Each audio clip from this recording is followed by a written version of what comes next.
Salut, c'est Viking Fragile. Aujourd'hui, jour de confinement numéro 3. Je m'autorise une petite sortie parce que je dois amener à mon père de la ventoline. Car mon père a 74 ans, il fait partie des personnes fragiles. Et il est confiné lui depuis 2 mois, parce que le pauvre avait déjà été aux urgences en février pour une grippe où il a passé 6 jours en réa.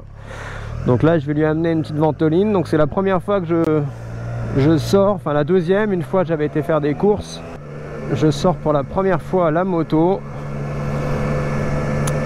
J'ai changé, la caméra n'est pas fixée au casque et c'est aujourd'hui un essai aussi pour le micro, puisque j'ai changé de micro. J'espère que celui-là sera meilleur.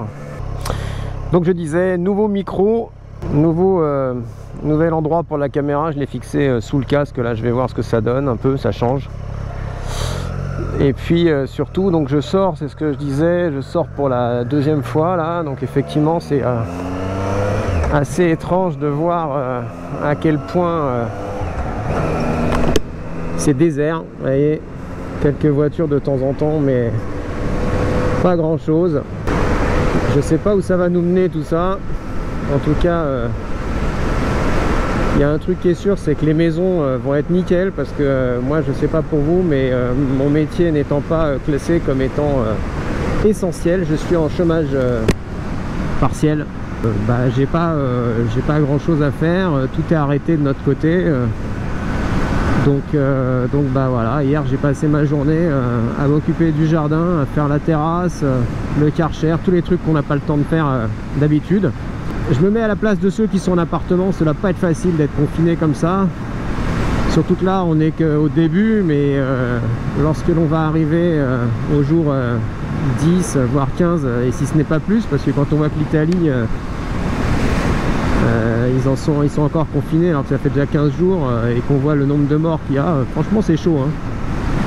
Donc je ne sais pas du tout comment on va se remettre de cette situation. En tout cas, ce qui est sûr, c'est qu'il y aura un avant et un après Covid, ça c'est certain. Parce que franchement, je pense pas qu'on pouvait continuer comme ça de toute manière, cette mondialisation complètement dingue. Faire fabriquer à l'autre bout du monde des trucs, tout ça pour que ça soit pas cher. Enfin, on a une économie complètement folle. Je pense que ça va être... il y a plein de points négatifs évidemment, hein, les morts, les gens qui ne sortiront pas de cette crise, c'est terrible. Et en même temps, il y aura des points positifs pour la planète, pour la pollution, pour l'écologie. On va remettre en cause plein de choses, je pense. Un mal pour un bien, toujours. Hein. Faut essayer d'être un petit peu philosophe. Je sais que c'est pas facile, c'est pas marrant en ce moment. En tout cas, moi j'essaye de suivre au maximum les restrictions. Là, je fais un aller-retour chez mes parents et je rentre. Faites au mieux. J'ai ma petite attestation dans la poche. En tout cas, après 4 jours, là, putain, ça fait du bien de prendre un peu la bécane. Je commençais à péter un plomb, là.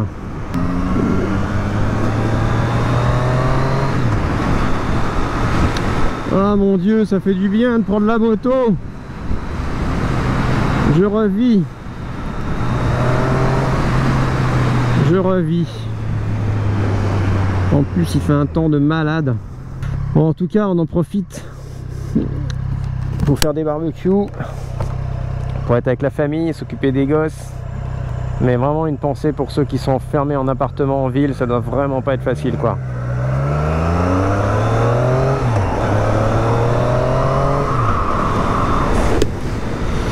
Ça doit vraiment pas être facile. Et évidemment, une pensée pour le personnel soignant qui fait face à cette épidémie. Et en plus les pauvres, franchement c'est là où on se dit merde, putain, nos gouvernants c'est vraiment des nazes à vouloir faire des économies à la con sur la santé. Putain, mais s'il y a bien un truc où on fait pas d'économie, c'est sur la santé quoi. On a plus rien. On est un pays du tiers-monde sans déconner. On n'a pas de masque, on n'a pas de gel. Franchement, il a fallu ce petit virus pour nous rappeler qu'on était peu de choses. C'est quand même complètement dingue. Et voilà l'hôpital. Tiens, eux ils doivent morfler eux. Éteint. Pour l'instant j'ai pas vu de police. Peut-être qu'il y aura un petit barrage un peu plus loin, je ne sais pas. Ma femme qui a fait des courses m'a dit qu'il y en avait. Là pour l'instant j'en vois pas.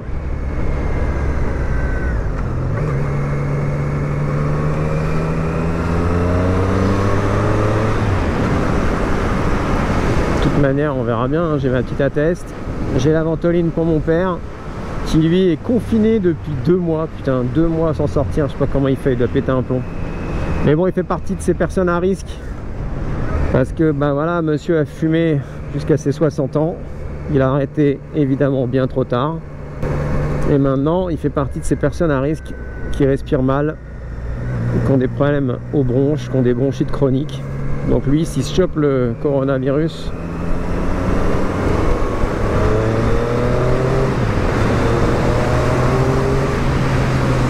autant dire que c'est fini pour lui. Donc voilà, donc je vais pas l'approcher, je vais lui déposer son médoc, prendre un peu de leurs nouvelles. Qu'est-ce qu'elle fout elle? Alors elle, voilà le danger quoi. Sans déconner. Le feu est vert, elle avance pas. Toujours pas de barrage de police ou de contrôle. On voit surtout la moto, j'ai l'impression, sur ce plan de caméra, hein. Je sais pas si je vais le garder. Je remettrai au casque, je pense.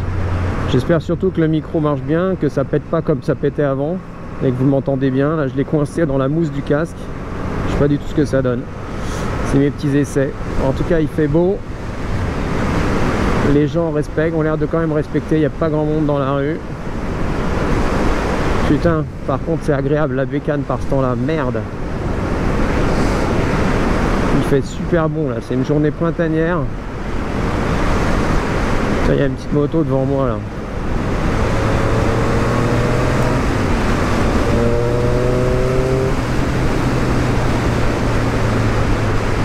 Voilà, on le rattrape tranquille.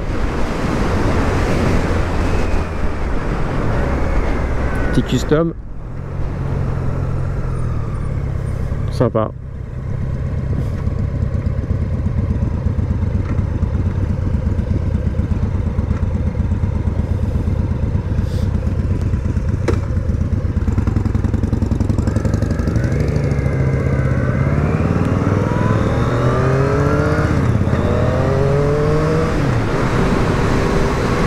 Ah putain, ça fait du bien les gars. Parce que moi je vais finir par faire mon Dupont de Ligonnès, hein, je vous le dis, hein, je vais tuer femme et enfant hein, avec le confinement. Hein. Il y a un moment donné on va péter un plomb, hein, c'est pas possible. Ah je les aime, hein, mais alors ils sont bien quand ils sont à l'école et au travail. Hein. Et moi aussi d'ailleurs, hein. Franchement c'est là que je vois, putain, on est des actifs. Hein. C'est difficile de rester à rien foutre. Franchement c'est difficile. On trouve tout et n'importe quoi à faire. Moi je vais me faire l'évite cet après-midi. À part faire la terrasse. Je te dis, je vais récurer la baraque, elle n'aura jamais été aussi propre.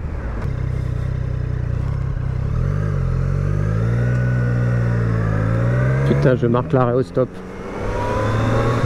C'est beau hein. Il y a des gens qui font du sport. C'est bien. Moi j'ai pas encore réussi à faire du sport, hein. Je vais peut-être m'y mettre. Bon allez, c'était juste une petite vidéo pour faire un point, un petit coucou et puis vous dire de prendre soin de vous. Et puis voilà, et vivement qu'on puisse tous reprendre la moto normalement. Allez, bye les gars.